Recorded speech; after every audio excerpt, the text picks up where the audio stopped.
সর্বস্ব খুইয়ে কাঁদছে মানুষ, আর পুজোর উদ্বোধনে ব্যস্ত মুখ্যমন্ত্রী। রাতভর বৃষ্টিতে কলকাতায় জল যন্ত্রণা, কোমর সমান জলে ডুবে রাস্তা। ঠিক সেই সময় মানুষকে বাড়িতে থাকার নিদান দিচ্ছেন এবং অন্যের ঘাড়ে দোষ চাপিয়ে বেবাক দায় এড়াচ্ছেন মমতা ব্যানার্জি। অন্যদিকে জেলার পুজোর উদ্বোধনও করলেন তৃণমূল নেত্রী। এটাই মা মাটি মানুষের সরকার সংস্কৃতি। আমি স্ক্রিনে দেখে নেব আপনাদের পুজোগুলো, তারপরে ওটা আমি একবারে উদ্বোধন করে দেবো জেলা ওয়াইজে।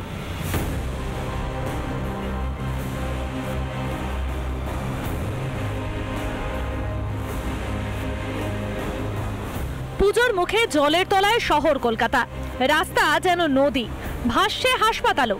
মানুষ যখন দুর্ভোগে কাহিল, ঠিক তখন ভার্চুয়ালি পুজোর উদ্বোধন সারলেন মা মাটি মানুষের নেত্রী। কি নিদারুণ জনপ্রেম, তাই না? মুখ্যমন্ত্রী সকালে নিদান দিয়েছিলেন ঘরে থাকুন, স্কুল কলেজে ছুটি দিয়েছেন, বেসরকারি অফিসগুলিকে ওয়ার্ক ফ্রম হোমের পরামর্শ দিয়েছেন, আর বিকেল বেলা পুজো উদ্বোধনে মাতলেন তিনি। শুধু পুজো উদ্বোধন নয়, সেখান থেকে কলকাতার বানভাসী দশা নিয়ে আজব সাফাইও দিলেন। প্রদেশ থেকে শুরু করে, দেরাদুন থেকে শুরু করে, উত্তরাখণ্ড থেকে শুরু করে, বৈষ্ণুমাতার ওখান থেকে শুরু করে চারিদিক দিয়ে জল এসে পুরো বাংলাটা নৌকার মতো, নৌকার মধ্যে এসে ঢুকেছে। সেই জন্যই প্রবলেমটা হয়েছে।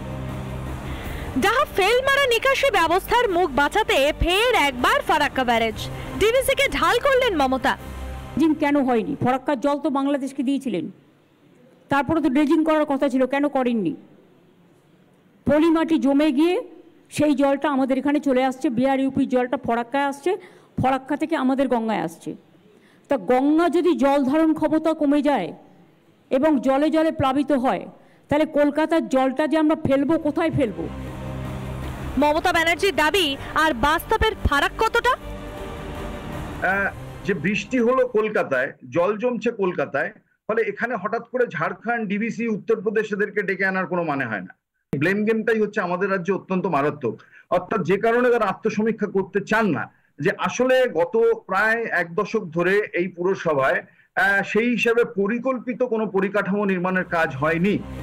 শহরে অবৈধ নির্মাণের হুড়োহুড়ি, কাটমানি পেতে সেই অবৈধ নির্মাণেও ছাড় শাসক দলের, অথচ শহর ভাসলে দায় কেন্দ্রের। শহর জুড়ে প্রমোটার রাজ, কে দিল খোলা ছুট? ঘাটাল হলে ডিভিসি আর কলকাতায় কিছু একটা হলে প্রকৃতি, তা ম্যানমেড বন্যা মানেটা কি? তখন ম্যানমেড ছিল, এখন কি এটা ওম্যানমেড? বুঝতে পারছি না। তুলে কলকাতা কর্পোরেশনের ব্যর্থতাকে ঢেকে রাখতে পারেন না। র্যামসার ট্যাগ লাগানো আপনার ওই ইস্ট ক্যালকাটা ওয়েটল্যান্ডের ওপরে, তারা নির্মাণ কার্য করে না, তাদের দিকে আঙুল তুলে সমস্ত দায়িত্ব এবং দায়ভার মুখ্যমন্ত্রী ঝেড়ে ফেলবেন, এটাও সম্ভব নয়, এটা চলতে পারে না। মানুষের জবাব দেবে।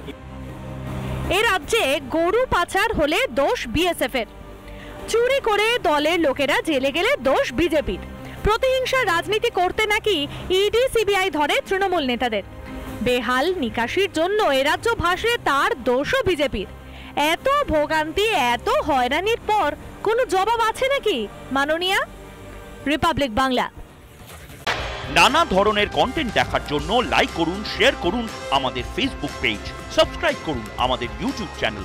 পাশাপাশি অন্যান্য ব্রেকিং নিউজের জন্য অবশ্যই চোখ রাখুন রিপাবলিক বাংলায়।